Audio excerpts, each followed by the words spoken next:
నమస్తే, welcome to RN media news. ముందుగా headlines.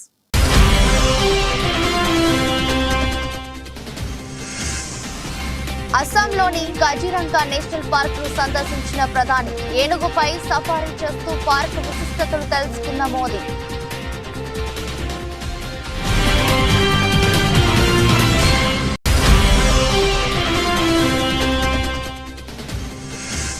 పొత్తుల కోసం చంద్రబాబు నానా పాటలు పడుతున్నారన్న సజ్జల. పొత్తే శరణ్యమంటూ చివరి ప్రయత్నాలు చేస్తున్నారని విమర్శ.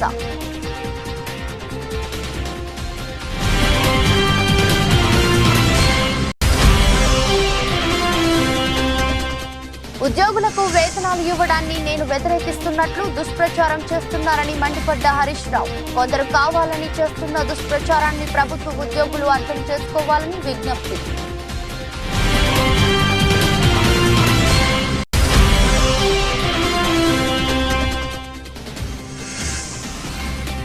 బెంగళూరులో తీవ్ర నీటి ఎద్దడి. మాల్స్ లోని టాయిలెట్లకు క్యూ కడుతున్న జనాలు.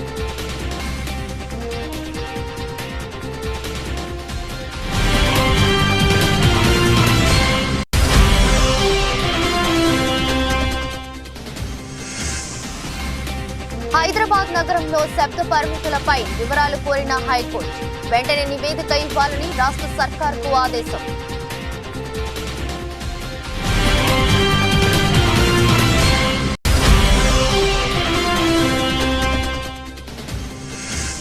రెండో ఇన్నింగ్స్ ఇంగ్లాండ్ ను కుప్పకూలుస్తున్న అశ్విన్. రెండో ఇన్నింగ్స్ లో 94 పరుగులకే 4 వికెట్లు కోల్పోయిన ఇంగ్లాండ్.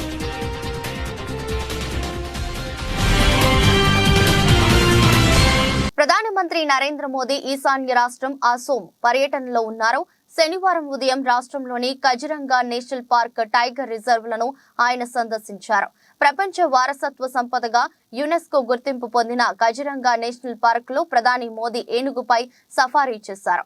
పార్క్ లోని సెంట్రల్ కోహెరా రేంజ్ లో ఉన్న మిఫీముక్ ప్రాంతంలో ఏనుగుపై సఫారీ చేస్తూ పార్క్ విశిష్టతలను అడిగి తెలుసుకున్నారు. కెమెరాతో ఫోటోలు తీస్తూ కనిపించారు. అనంతరం అదే రేంజ్ లో జీప్ లో ప్రయాణించారు. ప్రధాని వెంట పార్క్ డైరెక్టర్ సోనాలి ఘోష్, ఇతర సీనియర్ అటవీ శాఖ అధికారులు ఉన్నారు. ఇందుకు సంబంధించిన ఫోటోలు, వీడియోలు సోషల్ మీడియాలో వైరల్ గా మారాయి.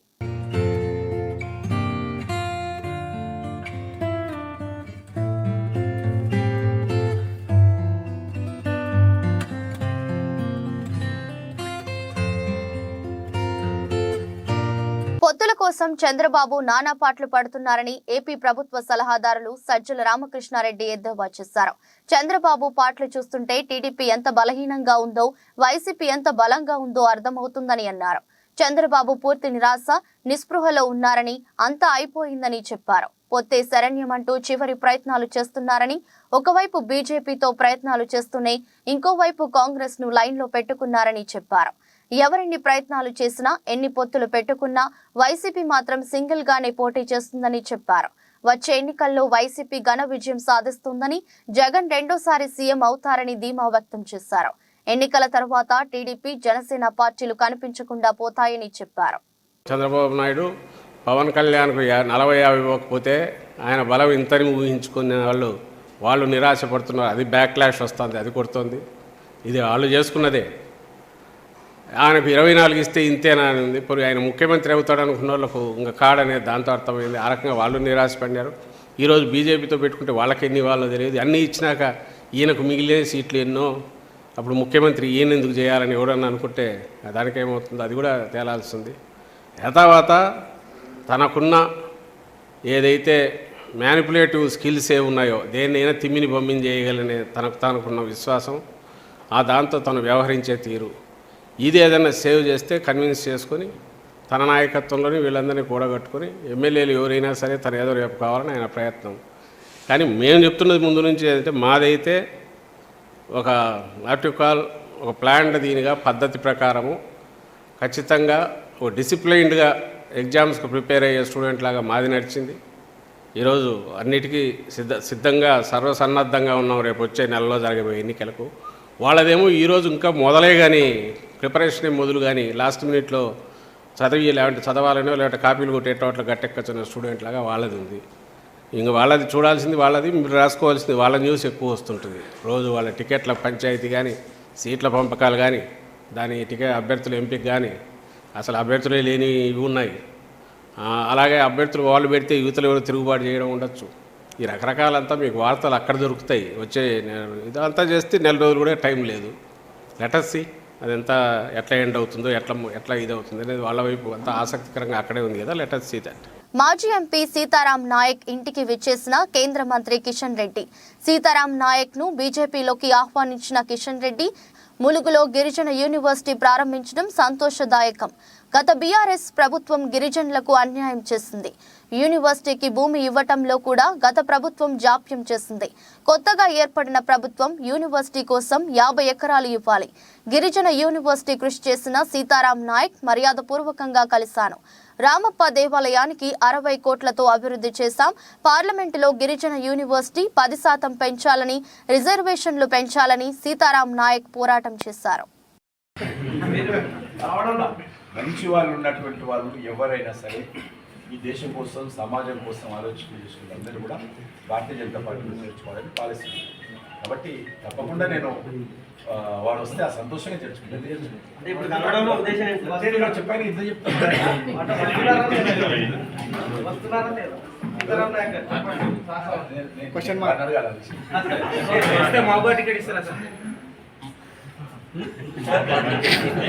అడుగు.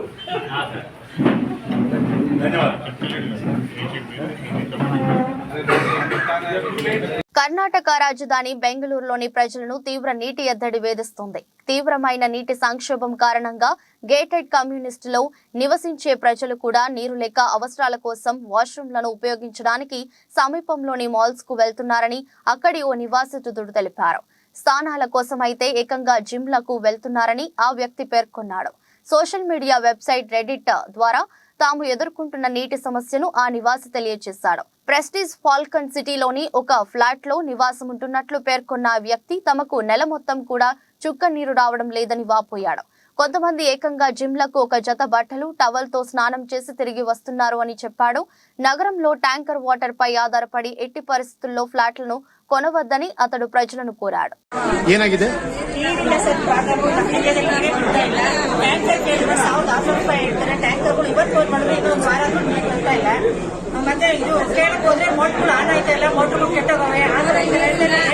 ಯಾವ ಏರಿಯಾ ಇದು?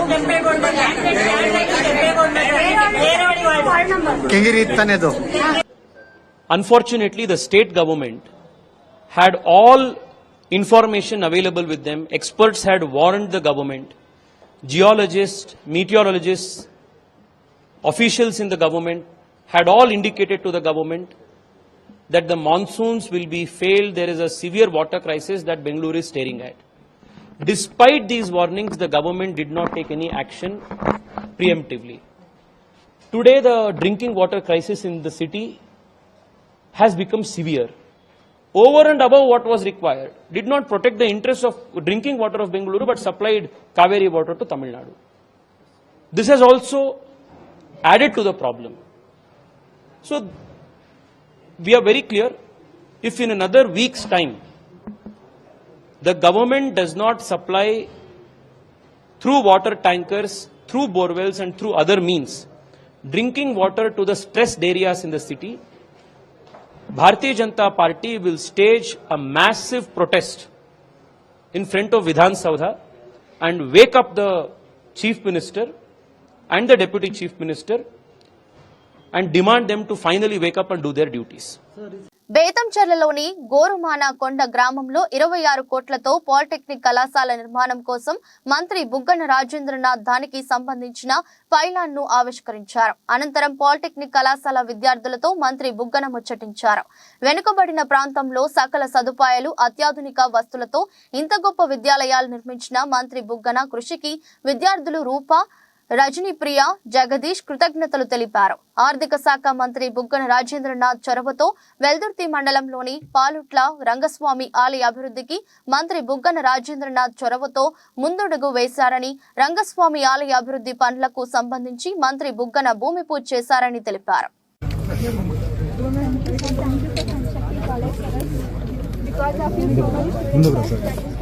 college. Gave life to so many students by constructing this college.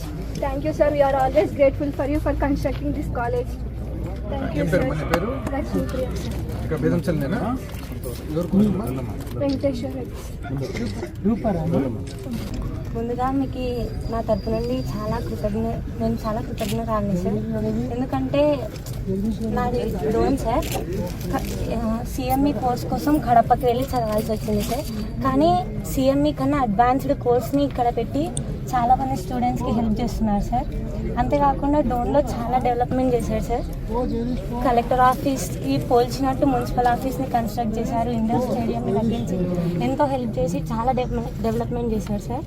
Thank you sir ఇవన్నీ చేసినందుకు.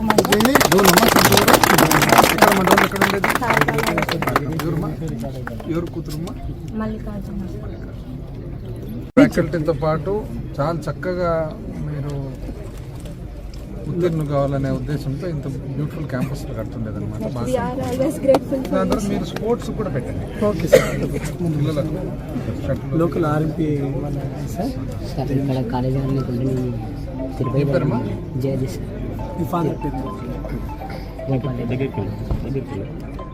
ఇక్కడ కాలేజీ లేకుండా నేను తిరుపతి ఉంటాను సార్. లేదు ఇక్కడ కాలేజీ నేర్చుకుని నాకు చాలా ఉపయోగం ఉంది. బీఆర్ఎస్ పార్టీ లోక్సభ ఎన్నికల్లో మహారాష్ట్రలో పోటీ చేస్తుందో లేదో తేల్చాలని పార్టీ అధినేత కేసీఆర్ కు మహారాష్ట్ర నేతల లేఖ. వారం రోజుల్లో స్పష్టత ఇవ్వాలని కేసీఆర్ కు రాసిన లేఖలో పేర్కొన్న మహారాష్ట్ర నేతలు, మాజీ ఎమ్మెల్యేలు, మాజీ ఎంపీలు బీఆర్ఎస్లో పార్టీ నియమించిన 6 కోఆర్డినేటర్ల సమావేశం. బీఆర్ఎస్ వైఖరితో రాబోయే ఎన్నికల్లో ఎలా వ్యవహరించాలో తేల్చుకోలేకపోతున్నామంటున్న బీఆర్ఎస్ నేతలు పార్టీ అధినేత నిర్ణయానికి కట్టుబడి ఉంటామని లేఖలో స్పష్టం చేసిన నేతలు. आणि युवा मित्र आणि युवा नेते महाराष्ट्राचे प्रवेशद्वार गणेशजी कदम आपण सर्वजण या सभेसाठी उपस्थित राहिला. मराठवाडा विभागाच्या वतीने आपल्या सर्वांचे तसेच उर्वरित सर्व जे त्यांच्याबरोबर आलेले कार्यकर्ते या सर्वांचे मराठवाडा विभागाच्या वतीने मी स्वागत करतो आणि सभेला यापूर्वी सुरुवात करण्याची विनंती. ఉద్యోగులకు వేతనాలు ఇవ్వడాన్ని తాను వ్యతిరేకిస్తున్నట్లు కొందరు రాజకీయ ప్రేరేపిత వ్యక్తులు దుష్ప్రచారం చేస్తుండటం బాధాకరమని, దీనిని తీవ్రంగా ఖండిస్తున్నామని మాజీ మంత్రి బీఆర్ఎస్ సీనియర్ నేత హరీష్ రావు అన్నారు. ఈ మేరకు ఆయన ఎక్స్ వేదికగా ట్వీట్ చేశారు. తన ప్రసంగాన్ని తప్పు అర్థం వచ్చేలా ప్రచురించిన మీడియా సంస్థకు రిజైండర్ పంపించి వార్తను సరిచేయడం జరిగిందని తెలిపారు. ఆయన కొందరు కావాలని ఉద్యోగులను రెచ్చగొట్టి రాజకీయంగా లబ్ధి పొందే ప్రయత్నం చేస్తున్నారని వాపోయారు. ప్రభుత్వ కాంట్రాక్ట్ అవుట్సోర్సింగ్ ఉద్యోగులకు 1వ తేదీన జీతాలు చెల్లిస్తామనే ఎన్నికల హామీని నిలబెట్టుకోవాలని కాంగ్రెస్ ప్రభుత్వాన్ని పదే నిలదీస్తూ వస్తున్నానని చెప్పారు. అసెంబ్లీ సాక్షిగా ఉద్యోగుల పక్షాన గొంతెత్తానన్నారు. ఎల్లప్పుడూ ఉద్యోగుల హక్కుల కోసం అండగా నిలిచే తనపై కొందరు కావాలని చేస్తున్న దుష్ప్రచారాన్ని ప్రభుత్వ ఉద్యోగులు అర్థం చేసుకుంటారని ఆశిస్తున్నానన్నారు. ప్రభుత్వ ఉద్యోగుల సమస్యలను తక్షణం పరిష్కరించాలని ఈ సందర్భంగా తాను రేవంత్ రెడ్డి ప్రభుత్వాన్ని డిమాండ్ చేస్తున్నానని, ఉద్యోగులకు సంబంధించి 4 కరువు బాధ్యతలు విడుదల చేయాలన్నారు. ప్రభుత్వ ఉద్యోగులకు ఎంప్లాయ్ హెల్త్ స్కీమ్ అమలు చేయాలని సూచించారు. పీఆర్సీ గడువు ముగుస్తున్న నేపథ్యంలో ప్రభుత్వం తక్షణం స్పందించాలన్నారు.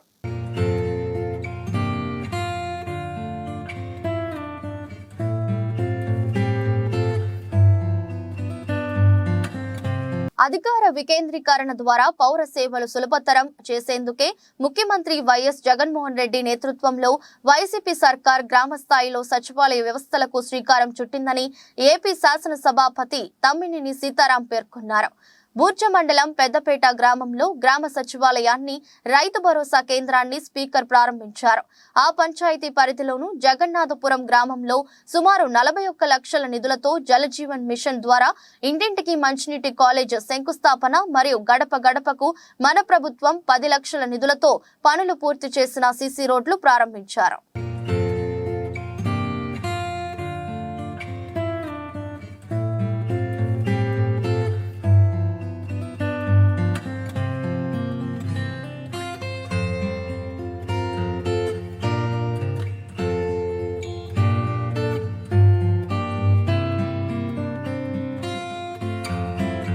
వచ్చే పార్లమెంట్ ఎన్నికలలో ప్రజలు ఎలాంటి భయభ్రాంతులకు గురి కావద్దని ప్రశాంతమైన వాతావరణంలో ఎన్నికలు నిర్వహించే అందుకే పోలీస్ కవాతు నిర్వహించడం జరిగిందని చిన్నశంకరంపేట ఎస్ఐ నారాయణ గౌడ్ తెలిపారు.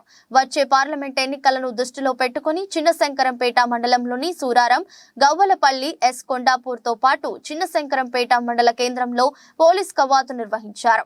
మండల కేంద్రంలోని పలు వీధుల గుండా పారా మిలిటరీ బలగాలతో ఎస్ఐ నారాయణ గౌడ్ ఆధ్వర్యంలో పోలీస్ కవాతు నిర్వహించారు.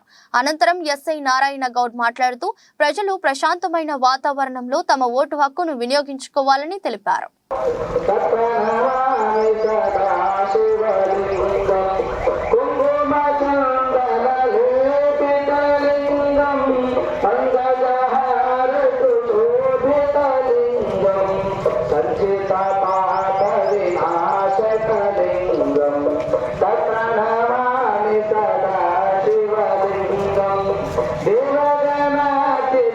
రానున్న పార్లమెంట్ ఎన్నికల నేపథ్యంలో ఎస్పీ గారి ఆదేశాల మేరకు ఈరోజు శంకరంపేట మండలంలోని ఎస్కొండాపూర్, గవ్వలపల్లి, సూరారం మరియు శంకరంపేట గ్రామాలలో కేంద్ర బలగాలతో కవాతు నిర్వహించడం జరిగింది. ఎలక్షన్లను శాంతియుతంగా నిర్వహించడం కోసం ఇట్టి కవాతు ఏర్పాటు చేయడం జరిగింది. ప్రజలు కూడా ఎలక్షన్లకు పూర్తిగా సహకరించి ఎలక్షన్లు శాంతియుతంగా జరిగే విధంగా సహకరించాలని కోరుతున్నాను. అదేవిధంగా ఎన్నికలలో ప్రజలు ఎలాంటి భయభ్రాంతులకు గురి కాకుండా ఎలక్షన్లు సాఫీగా జరగడం కోసం ఈ కవాతు నిర్వహించడం జరిగింది. కాబట్టి ప్రజలందరూ ఎలక్షన్ శాంతియుతంగా జరుపుకోవాలని కోరుకుంటున్నాను. బోగోలు మండల వైసీపీ కన్వీనర్ వీర రఘుపై మండిపడ్డ బోగోలు టీడీపీ నేతలు. టీడీపీలో చేరుతున్న వారికి బెదిరిస్తున్నది నీవు కాదా? మీ పేపర్లో వస్తే వార్త, మిగతా పేపర్లలో వస్తే ఎల్లో మీడియా అంటూ దిగజారుడు రాజకీయమా? నిన్న మీరు చేర్చుకున్న వ్యక్తికి టీడీపీకి ఏమైనా సంబంధం ఉందా? నీలా వ్యక్తిగత దూషణకు దిగడానికి మాకు క్షణం పట్టదు. ఎమ్మెల్యే గారి సమక్షంలో ఒక చేర్పులు అనే ఒక హై డ్రామా కార్యక్రమంలో వైసీపీ వారు ఆడిన నాటకం ఏదైతే ఉందో ఆ రక్తి కట్టించే కార్యక్రమంలో తెలుగుదేశం పార్టీ మరియు మీడియా మీద వీళ్ళు చేసిన దౌర్భాగ్యమైన భాషని ఈరోజు తెలుగుదేశం పార్టీ తరఫున పూర్తిగా తీవ్రంగా ఖండిస్తున్నాం. చేర్పులు అనే విషయం వస్తే వైసీపీలో చేరితే వారిది మాత్రం హరిచంద్రులు సాక్షి పేపర్లో హెడ్లైన్లో వస్తే మాత్రం అది వాస్తవం. తెలుగుదేశం పార్టీలో చేరితే మిగతా ఏ పత్రికల్లోనైనా రాస్తే వాటికి ఎల్లో మీడియా, ఇంకొక మీడియా పెట్టి వాటికి ఏదో ఒక నింద వేయటం మీ వైఎస్ఆర్సీపీకి ఆనవాయితీగా మారిందా అని నేను అడుగుతున్నా.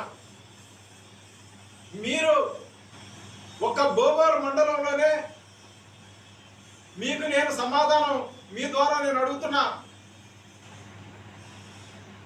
ఎస్జీవి కన్నిక మాజీ సర్పంచ్ కావలి కావ్య కృష్ణాడి గారి సమక్షంలో స్వచ్ఛందంగా వచ్చి చేరితే మరుసటి రోజు మీరు జీర్ణించుకోలేక అతని ఇంటికి వెళ్ళి అతని ఇంటికి పోయి నా బుద్ధుడో దేవుడా, నేను ఒక దళితుడిని, నేను బతకనిండి, నాకు నీతి నిజాయితీ బతకతానంటే మీరు అతని మెల్ల మళ్ళా మీ యొక్క పార్టీ తవలేసింది వాస్తవం కాదని నేను అడుగుతున్నా. ఈ సందర్భంగా మీదా నిజాయితీ మాదా నేను అడుగుతున్నా ఈరోజు. అదే కాదు, ఈరోజు మీ బోగోలు మండల హెడ్ క్వార్టర్లో మీ ఇళ్ళకి దరిదాపులో ఉన్నటువంటి ఒక ఎరుగుబడి సామాజిక వర్గాలు స్వచ్ఛందంగా కొన్ని కుటుంబాలు ఏడుపాయల జాతర వనదుర్గ అమ్మవారికి ప్రభుత్వం తరపున పట్టు వస్త్రాలు సమర్పించిన కలెక్టర్ రాహుల్ రాజ్ దంపతులు, ఎమ్మెల్యే మైనంపల్లి రోహిత్ రావు దంపతులు పూర్ణ కుంభంతో ఘన స్వాగతం పలికిన వేద పండితులు, పాలక మండలి సభ్యులు. అనంతరం కలెక్టర్, ఎమ్మెల్యే దంపతులకు అర్చకులు వేద మంత్రాలతో పూజలు నిర్వహించి అమ్మవారి ఆశీస్సులు కల్పించి తీర్థ ప్రసాదాలు అందించారు. జిల్లా కలెక్టర్ రాహుల్ రాజ్ మాట్లాడుతూ ఏడుపాయల జాతరను ఆధ్యాత్మిక భావన ఉట్టిపడేలా ఏర్పాట్లు చేశామన్నారు. ఈ సందర్భంగా ఎమ్మెల్యే మైనంపల్లి రోహిత్ రావు మీడియాతో మాట్లాడుతూ కని విని ఎరుగని రీతిలో జాతర ఏర్పాట్లు చేశాం. జాతర బ్రహ్మాండంగా జరగాలని అమ్మవారిని మొక్కుకోవడం జరిగిందని తెలిపారు. అంగరంగ వైభవంగా భక్తులకు ఎలాంటి లోటుపాట్లు కలగకుండా ఏర్పాట్లు చేశామని వివరించారు. ఏడుపాయల జాతర సందర్భంగా మరి వనదుర్గ అమ్మవారిని దర్శించుకోవడం జరిగింది. దర్శించుకొని మరి జాతర కూడా బ్రహ్మాండంగా జరగాలని చెప్పి కోరుకోవడం జరిగింది. అదేవిధంగా నా మెదక్ కుటుంబ సభ్యులకి ఏడుపాయల జాతర శుభాకాంక్షలు. అదేవిధంగా మరి ఈ 3 రోజులు కూడా జాతర బ్రహ్మాండంగా జరగాల, అన్ని విధాలుగా మరి ఎవరికి కూడా ఏమి ఇబ్బంది కలగకుండా మరి అన్ని సౌకర్యాలు కూడా ఏర్పాటు చేయాలని చెప్పి మరి అధికారులను కోరడం జరిగింది. అదేవిధంగా ఈ 3 రోజులు కూడా మరి నేను అవైలబుల్గా ఉంటా. అన్ని ఏర్పాట్లు కూడా మరి నేను ప్రత్యేకంగా ఉండి అన్ని కూడా నా మెదక్ కుటుంబ సభ్యులకు, నా మెదక్ ప్రజలకు శివరాత్రి అదేవిధంగా ఏడుపాయల జాతర శుభాకాంక్షలు. మరి 2 కోట్ల రూపాయలు జాతర కోసం తేవడం జరిగింది. ఇదే కాదు మరి బ్రహ్మాండంగా ఇంకా భవిష్యత్తులో బ్రహ్మాండమైన ఏర్పాట్లు చేసుకుంటూ బ్రహ్మాండంగా జాతరలు చేసుకుంటూ ముందుకు పోతామని తెలియజేసుకుంటాం. గుంటూరు జిల్లా మంగళగిరిలో శివరాత్రి సందర్భంగా ఏర్పాటు చేసిన పరంపర ఈవెంట్ కల్చరల్ ప్రోగ్రామ్ లో నందమూరి బాలకృష్ణ సతీమణి వసుంధరాదేవి నారా బ్రాహ్మిణి పాల్గొన్నారు.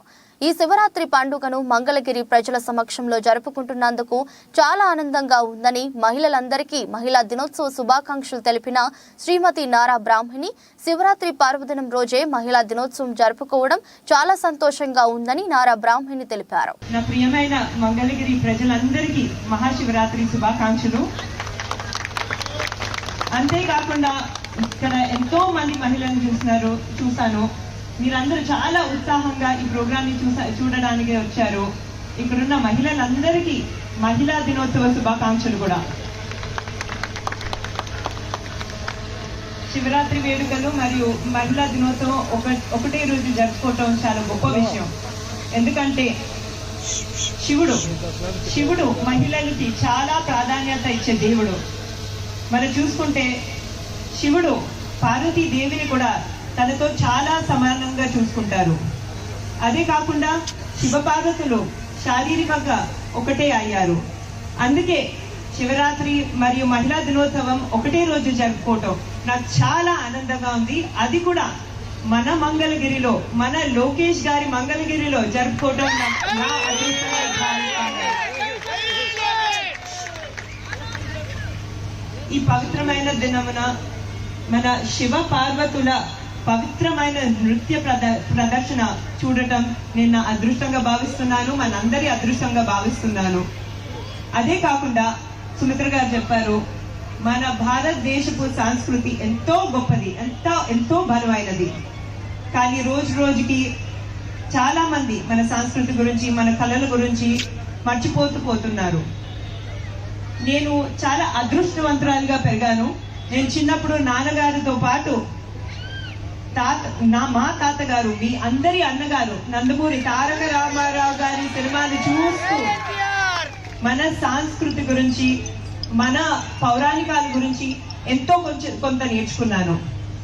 కానీ కొన్ని సంవత్సరాల్లో మన పిల్లలకి, మన మనవలకి మన సంస్కృతి గురించి, మన కళల గురించి ఎంత తెలుస్తుందో నాకే తెలీదు. నాకు చాలా భయం వేస్తుంది.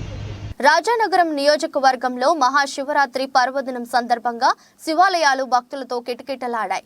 వేకువజామున నుండి భక్తులు అధిక సంఖ్యలో శివాలయానికి చేరుకొని ప్రత్యేక అభిషేకాలు నిర్వహించారు.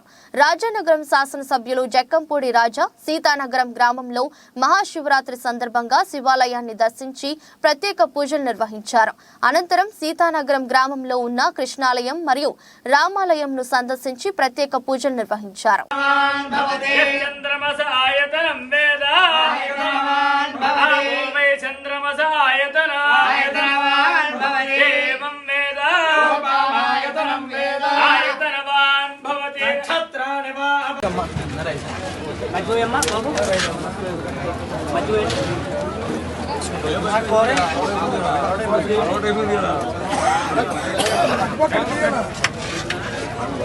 బాంబ్ బ్లాస్ట్ జరిగిన 8 రోజుల తర్వాత బెంగళూరులోని రామేశ్వరం కేఫ్ తిరిగి తెరుచుకుంది. నిర్వాహకులు శనివారం ఉదయం కేఫ్ పునఃప్రారంభించారు. కేఫ్ ను తెరవడానికి ముందు కేఫ్ సహా వ్యవస్థాపకుడు రాఘవేంద్రరావు, అక్కడ పనిచేస్తున్న సిబ్బంది అంతా జాతీయ గీతాన్ని ఆలపించారు. అనంతరం కస్టమర్ల సర్వీసులు ప్రారంభించారు. పెద్ద సంఖ్యలో కస్టమర్లు తరలి వస్తుండటం శనివారం ఉదయం కనిపించింది. కస్టమర్లతో భారీ క్యూ లైన్ ఏర్పడటంతో బెంగళూరు పోలీసులు అక్కడ కట్టుదిట్టమైన భద్రత ఏర్పాటు చేశారు. కాగా కేఫ్ ను పునర్నిర్మించారు. కొన్ని మరమ్మతులు పనులు చేపట్టారు. కస్టమర్లకు సురక్షితమైన వాతావరణం కోసం కొన్ని మార్పులు చేర్పులు చేశారు. భవిష్యత్తులో ఇలాంటి ఘటనలు జరుగుతుండా అన్ని భద్రతా చర్యలు తీసుకుంటామని కేఫ్ వ్యవస్థాపకుడు రాఘవేంద్రరావు తెలిపారు.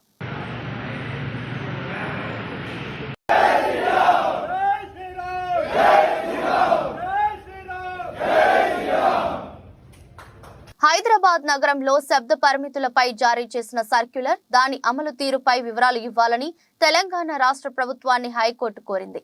నగరంలోని ఫంక్షన్ హాల్స్ లో పెట్టే సౌండ్ పరిమితులకు లోబడి ఉండాలని ఈ సందర్భంగా న్యాయస్థానం తెలిపింది. తాడ్బండ్, బోయినపల్లిలోని Bantia gardens, imperial gardens function halls నుంచి భారీ శబ్ద కాలుష్యం వెలువడుతోందని పేర్కొంటూ మిలిటరీ అదనపు chief engineer colonel Satish Bharadwaj రాసిన లేఖను హైకోర్టు పిల్ గా స్వీకరించింది. ఈ పిల్ ను chief justice Alok Aradhe, justice Anil కుమార్లతో కూడిన డివిజన్ బెంచ్ విచారించింది. ఇక ప్రభుత్వం తరపున అదనపు అడ్వకేట్ జనరల్ మహమ్మద్ ఇమ్రాన్ ఖాన్ వాదించారు. శబ్ద కాలుష్యం అంశంపై ఇప్పటికే ప్రభుత్వం ఉత్తర్వులు జారీ చేసిందని న్యాయస్థానానికి తెలిపారు. దీని ప్రకారం రాత్రి 10 గంటల తర్వాత డీజే సౌండ్స్ ఉండకూడదని వెల్లడించారు. పిటిషనర్ చెబుతున్న 2 ఫంక్షన్ హాల్స్ పరిధిలో పెట్రోలింగ్ నిర్వహించేలా పోలీసులకు ఆదేశాలు ఇస్తామని తెలిపారు. ధర్మశాలలో జరుగుతున్న చివరి టెస్ట్ లో ఘోర పరాజయం దిశగా ఇంగ్లాండ్ ఆట సాగుతుంది. టీమిండియా తన తొలి ఇన్నింగ్స్ లో 477 పరుగులకు ఆల్అౌట్ అయిన సంగతి తెలిసిందే. ఈ క్రమంలో తొలి ఇన్నింగ్స్ లో భారత్ 259 పరుగుల ఆధిక్యాన్ని సాధించింది. మరోవైపు రెండో ఇన్నింగ్స్ ఆరంభించిన ఇంగ్లాండ్ కు స్టార్ స్పిన్నర్ అశ్విన్ చుక్కలు చూపిస్తున్నాడు. సెకండ్ ఇన్నింగ్స్ తొలి ఓవర్ ను బుమ్రా వేయగా రెండో ఓవర్ ను అశ్విన్ వేశాడు. 1.5 ఓవర్ వద్ద opener Ben Duckett Ashwin clean bowled చేశాడు. ఆ తర్వాత 5.3 ఓవర్లో మరో ఓపెనర్ జాక్ క్రాలీను పెవిలియన్ చేర్చాడు. అశ్విన్ వేసిన బంతికి స్లిప్ లో ఉన్న సర్ఫరాజ్ కు క్యాచ్ ఇచ్చి క్రాలీ అవుట్ అయ్యాడు. 10.3 ఓవర్లలో ఓలీ పోప్ ను కూడా అశ్విన్ అవుట్ చేశాడు. అశ్విన్ వేసిన బంతిని స్వీప్ షాట్ ఆడబోయే స్క్వేర్ లెగ్ లో ఉన్న జైస్వాల్ కు పోప్ క్యాచ్ ఇచ్చాడు. ఈ క్రమంలో ఇంగ్లాండ్ కు కుల్దీప్ యాదవ్ మరో షాక్ ఇచ్చాడు. 39 పరుగులతో ఆడుతున్న బెయిర్స్టోను అవుట్ చేశాడు. బెయిర్స్టో వికెట్ల ముందు దొరికిపోయాడు. ప్రస్తుతం ఇంగ్లాండ్ స్కోర్ 4 వికెట్లకు 94 పరుగులుంది. వార్తలు ముగించే ముందు మరోసారి హెడ్లైన్స్.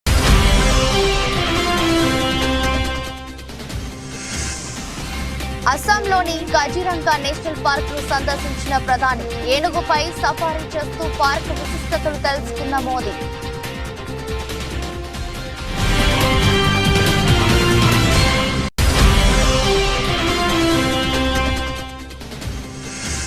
పొత్తుల కోసం చంద్రబాబు నానా పాటలు పడుతున్నారన్న సజ్జల, పొత్తే శరణ్యమంటూ చివరి ప్రయత్నాలు చేస్తున్నారని విమర్శ.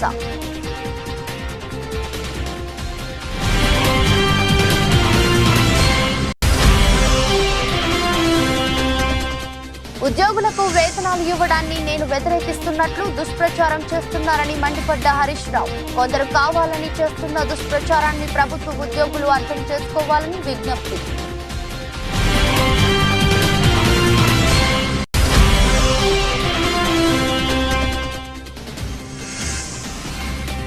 బెంగళూరులో తీవ్ర నీటి ఎద్దడి, మాల్స్ లోని టాయిలెట్లకు క్యూ కడుతున్న జనాలు.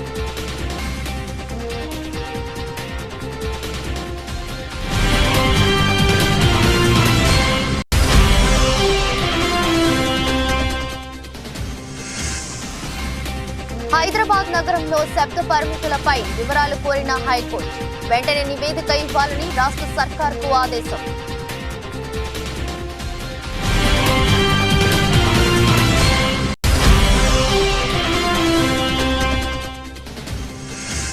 రెండో ఇన్నింగ్స్ ఇంగ్లాండ్ ను కుప్పకూలుస్తున్న అశ్విన్. రెండో ఇన్నింగ్స్ లో 94 పరుగులకే 4 వికెట్లు కోల్పోయిన ఇంగ్లాండ్.